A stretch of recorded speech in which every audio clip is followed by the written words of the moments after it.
I started dancing when I was around 2 years old. Whoa. Yeah. The first music I heard that I can recall hearing was Michael Jackson's Shake Your Body Down to the Ground. You know, it's on the Destiny album, and that's the first music I can ever recall hearing in my life. And naturally, I was drawn to it. So you grew up with Michael, actually? Yeah, music in general, but his sounded very different.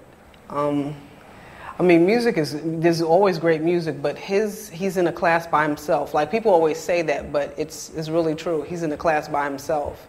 Like, and when it gets to like his movement, it's like he doesn't dance. Like I always say, Michael doesn't dance, he does magic tricks.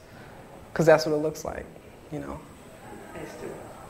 So, and what different style of dancing have you tried in your life, and why? Actually, my freshman year of college, I took ballet, and I took modern, and I took improvisation, and I appreciate all forms of dance. I appreciate martial arts. To me, martial arts, karate, and judo, those are forms of dance. You know, it's self-defense, but it's still dance. Dance in general, its movement is just pretty. It's healthy, it's pretty, and it allows a person, an individual, an entity to fall in alignment with sound, which is one of my favorite things in creation. But you prefer contemporary and not ballet? I mean, well, your type of dance is more contemporary, no? Well, actually, it's not so much the style, it's the emotion that the dancer's putting into it. See, if somebody's dancing hip-hop, which I like, you know, locking and, you know, all of that, that's really cool and everything, but if they're not putting the emotion or content behind it and they're not falling in alignment with the music, I won't be able to appreciate and enjoy it as much.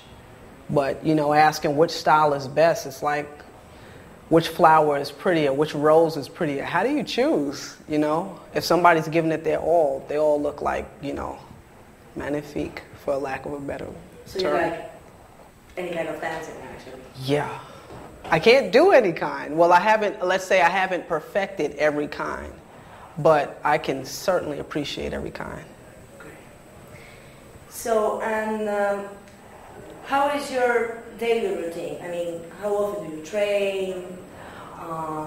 Gym? I think so. Wow. Your body's, you know. It's funny because I was having a long conversation last night about this, how I train.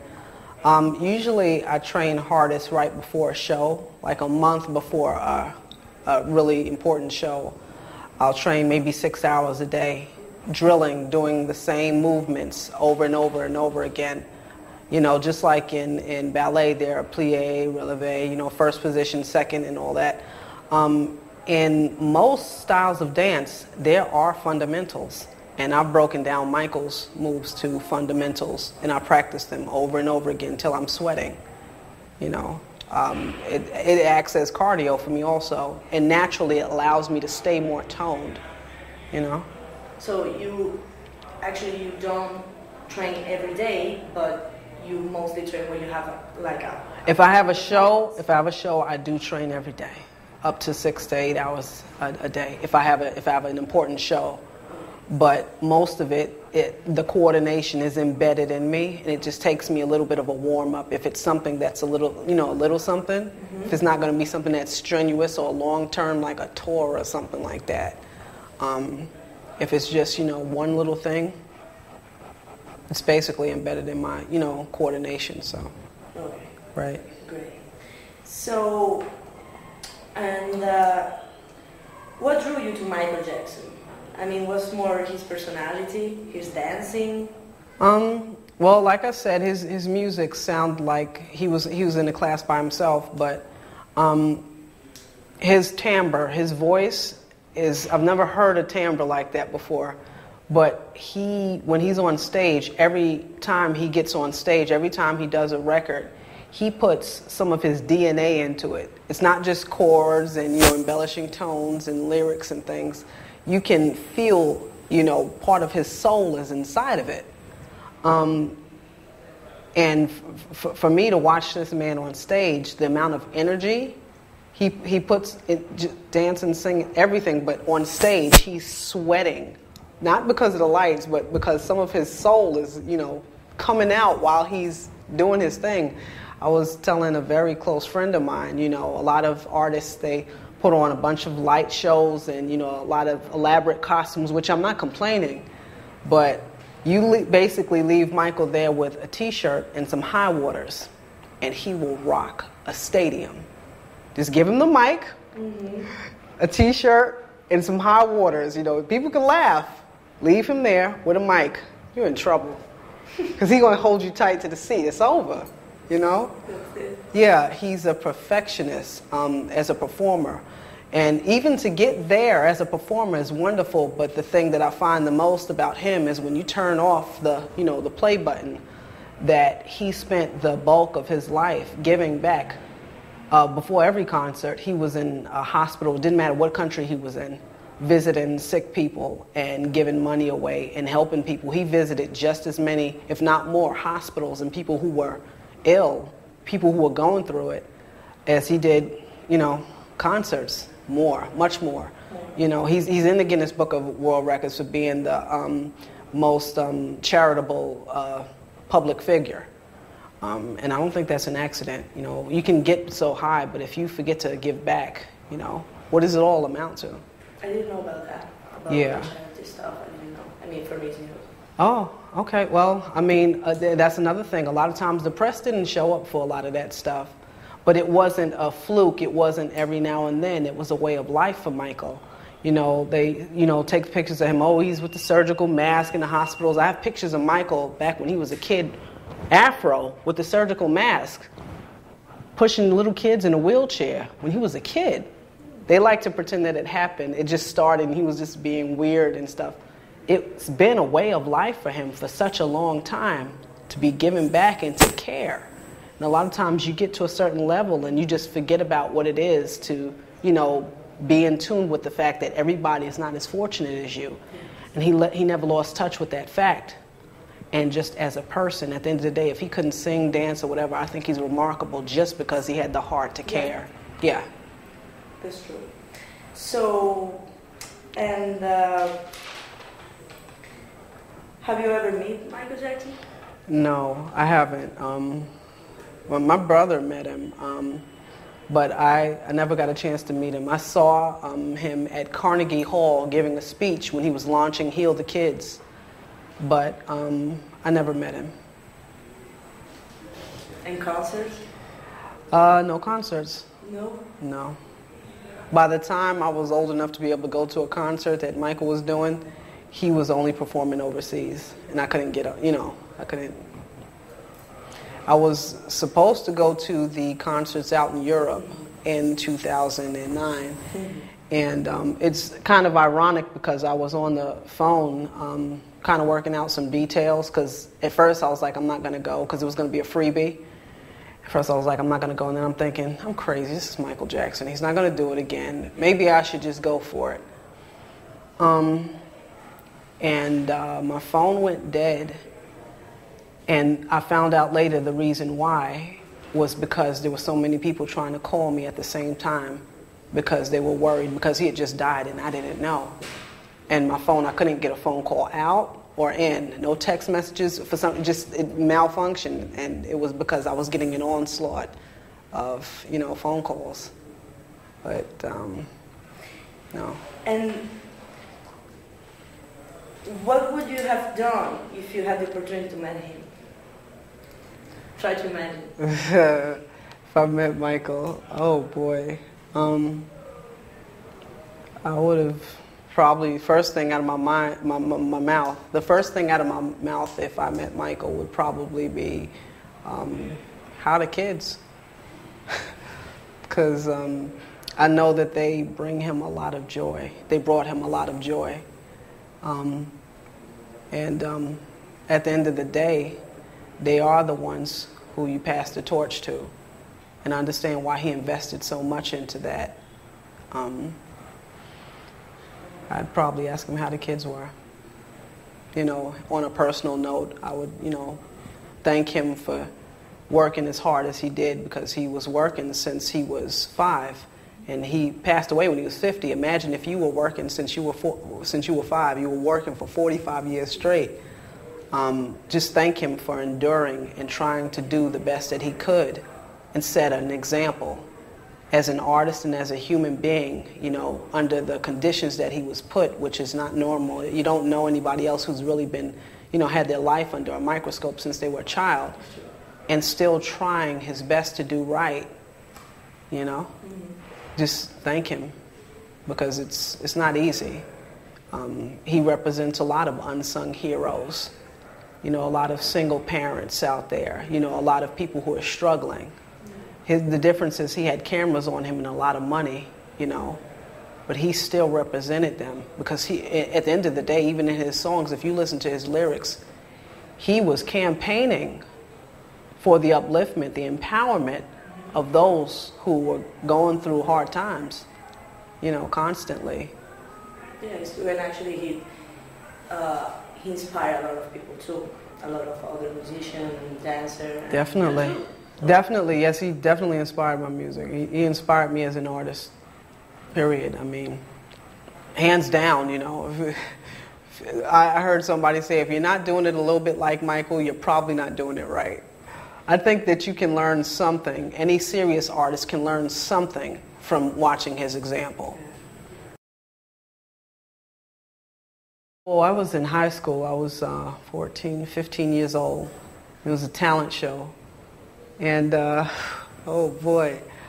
At first I was like, I'm not going to do this, you know, because, you know, I'd always just go to my room after school and dance. And like him? Yeah, dance and, you know, sing and rap and spin around and just practice by myself, you know. And I was like, maybe I should try it on stage, you know. I wonder how they would react, you know. And my school was very reserved, and, you know, at the show, it's like an act would go up and they would clap, and then another act would go up and they would clap.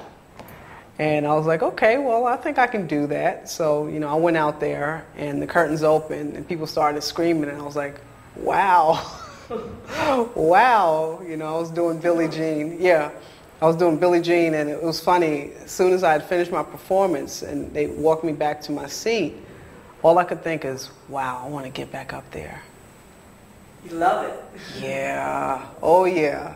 It's fun, like performing. You're communicating with a lot of people. You know, they escape to another world, you know, and they're playing with you, you're playing with them, and you're showing them something, and it's fun. It's fun.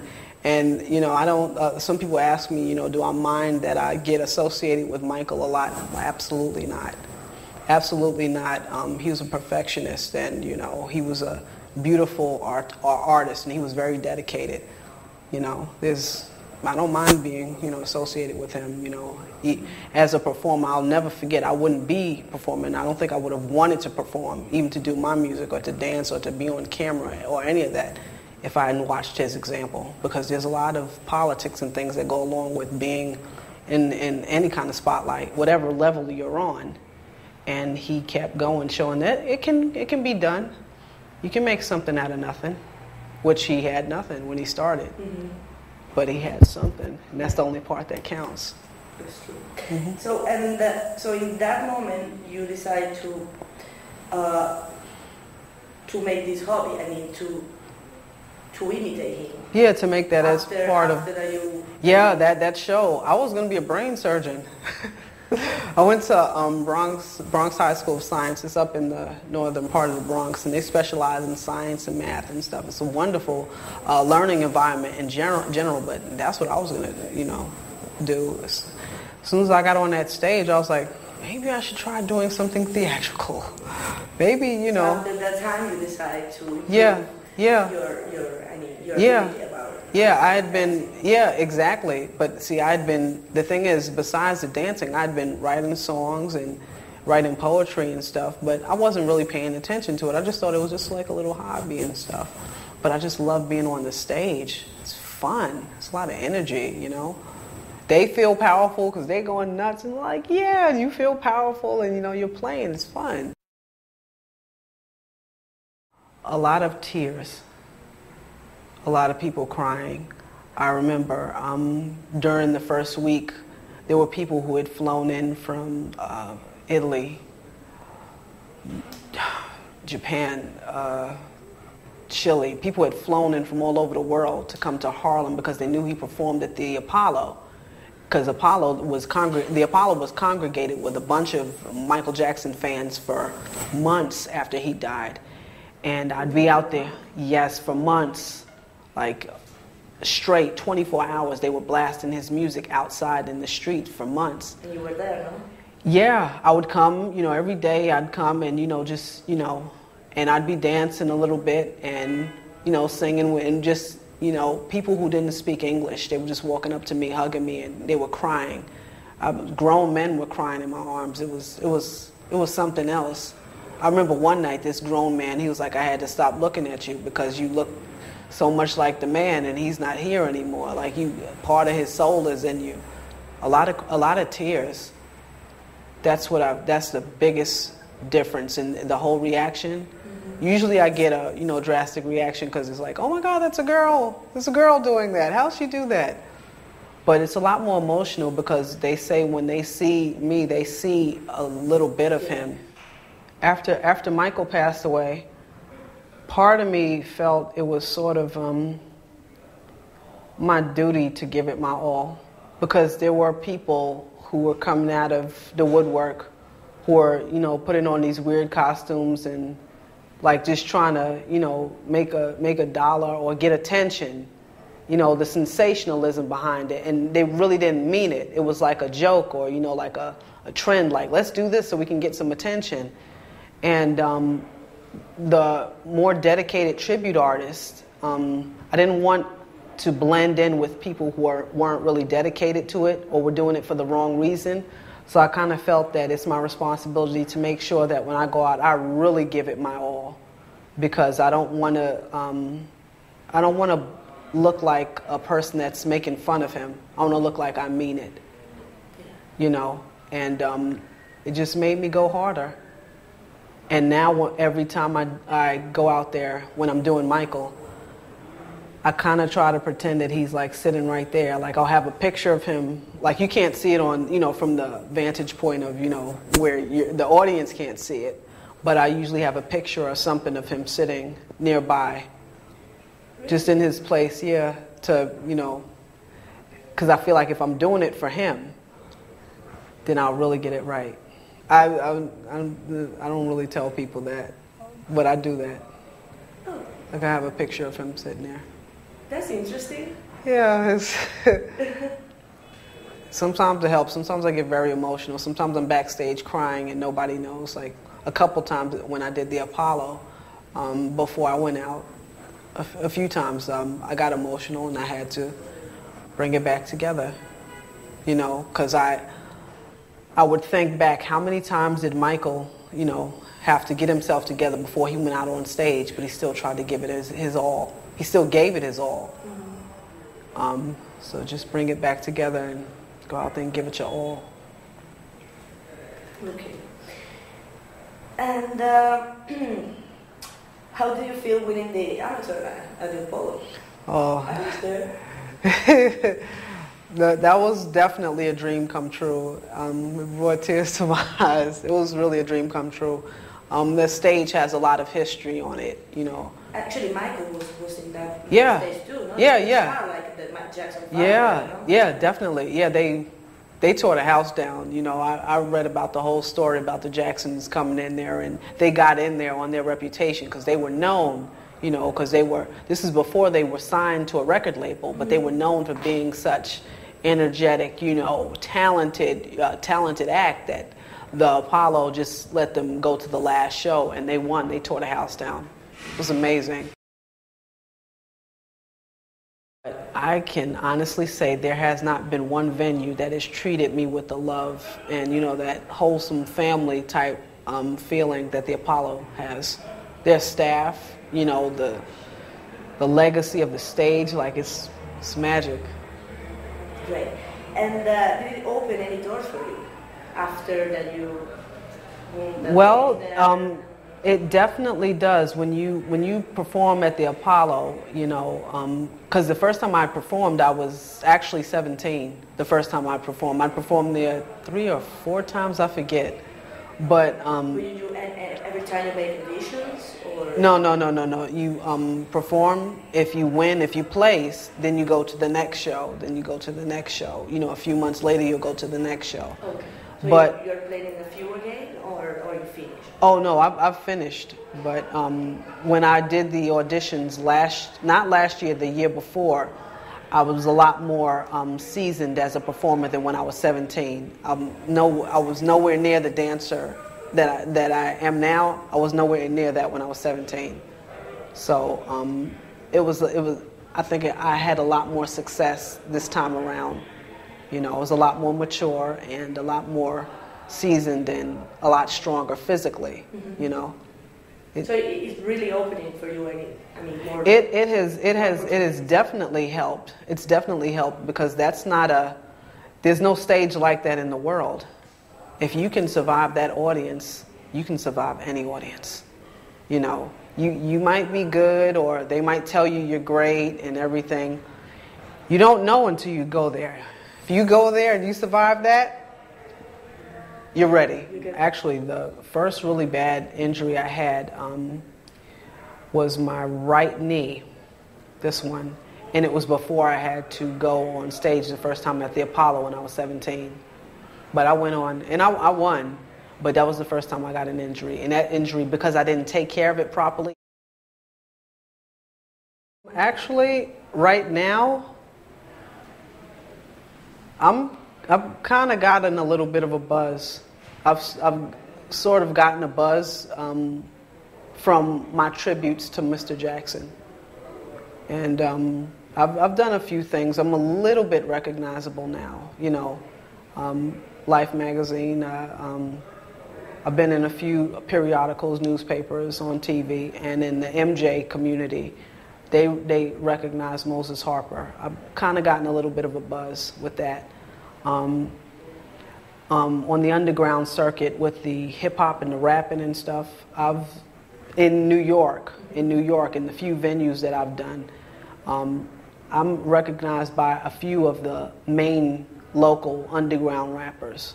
Like, I didn't realize that it was that serious until I would bump into people and it was like, you were the girl who were rapping that or doing that? I was like, yeah, that was me. Like, that just happened to me, actually. But I like doing the production. I'm trying to get into everything, like really push everything.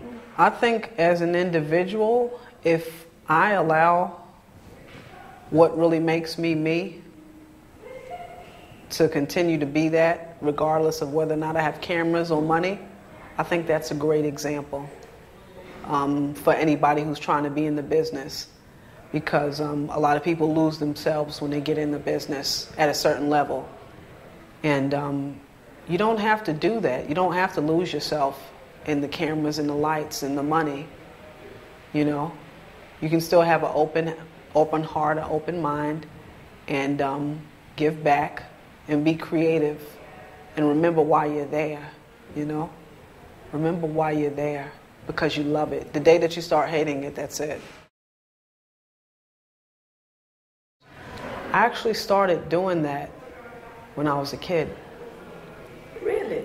Yeah. Oh. I can remember teachers sending other students to come and talk to me, to give them encouragement, to guide them.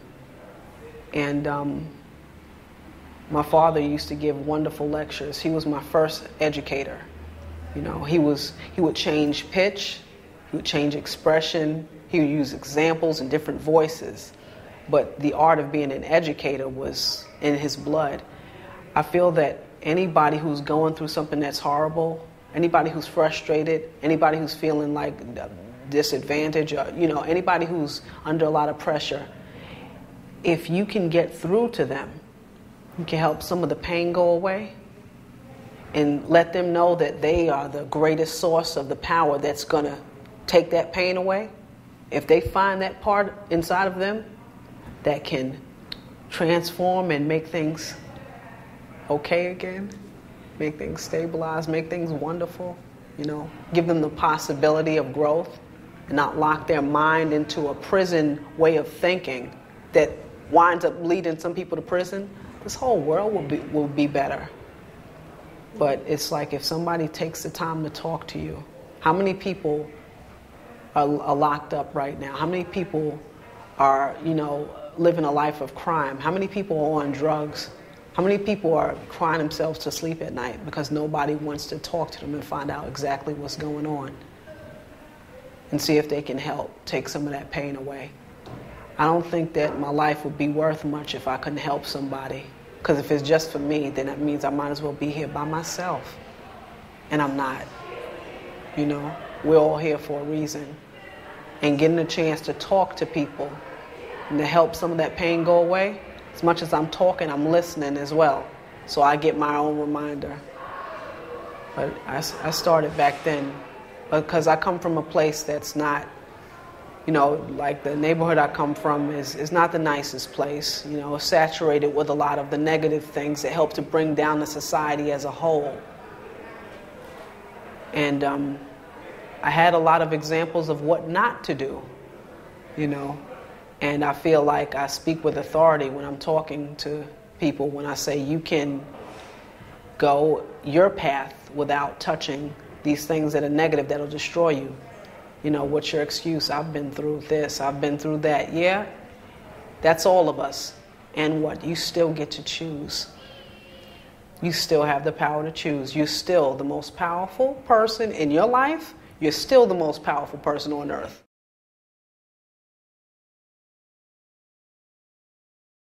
I'm working on a film that I wrote called Love Fit to Box, and I really want that to take off. And I'm also a part of a film acting, and I have a role in a film called Welcome to Harlem. It's an independent film, and we just did our first shoot. I was on the set first time on Sunday.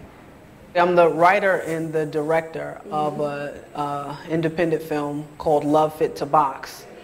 Love Fit to Box is the first of a series of stories that I've come up with surrounding issues that people use to keep themselves from experiencing the most powerful thing you can experience, which is love. And in this story, a brother and sister, Shakar and Roxanne, their bond is tested when when they grow up, and Roxanne comes out of the closet as a gay woman. And this is the first time that Shakar treats her like she's not his sister, like his best friend. And the film basically shows what he has to experience by walking a day in her shoes. In order for her to get him to understand what it is to be who she is, he has to walk a day in her shoes right alongside her to see what it is. And ultimately he realizes that the eyes through which a lot of the world views her and the gay community, it's a little bit off. It's not what you thought it was. A lot of the stereotypes don't apply. It sheds light on the fact that a person's humanity does not get erased simply because of something like their sexuality, that you are still the same person you are, whether or not you're gay or straight, and you deserve to be loved by the ones who profess to love you. Love doesn't have conditions or constraints or confines, and if it does, then it's not love. And a lot of the issues that work with a lot of the issues that take place with being a female, dealing with sexism and being harassed because, you're a woman. This man has to face, and he has to watch his sister going through it, and he has to go through it, and it's weird, it's bugging him out, but it allows him to get perspective on what it means to be from another vantage point. Not that there's a right or wrong, but just look from another vantage point, then make the assessment before you judge. Yeah, I was trying to come up with a film that had a comedic edge. It's a little lighthearted, so it'd be well received, because it's a controversial issue, the whole gay thing. So we got on board with one of the top activists, who's actually a comedian. His name is Samson McCormick, to be a part of the film as well. The script I worked on painstakingly to make sure that I addressed every issue, all of the major taboos surrounding being gay, And I tried not to leave any stone unturned. It's been a long, tedious process to get this film started and off the ground. We've got a great cast, and we're really excited about it. And I can't wait to get it done. I can see it. I can already see it. Yeah. We're going to shoot it in New York and in Westchester County. Right now, we feel like there's a need to do a film surrounding, these issues. It's not the regular fluff. We want to do something that's entertaining, that addresses all of the issues, and it allows people to look at it comfortably and not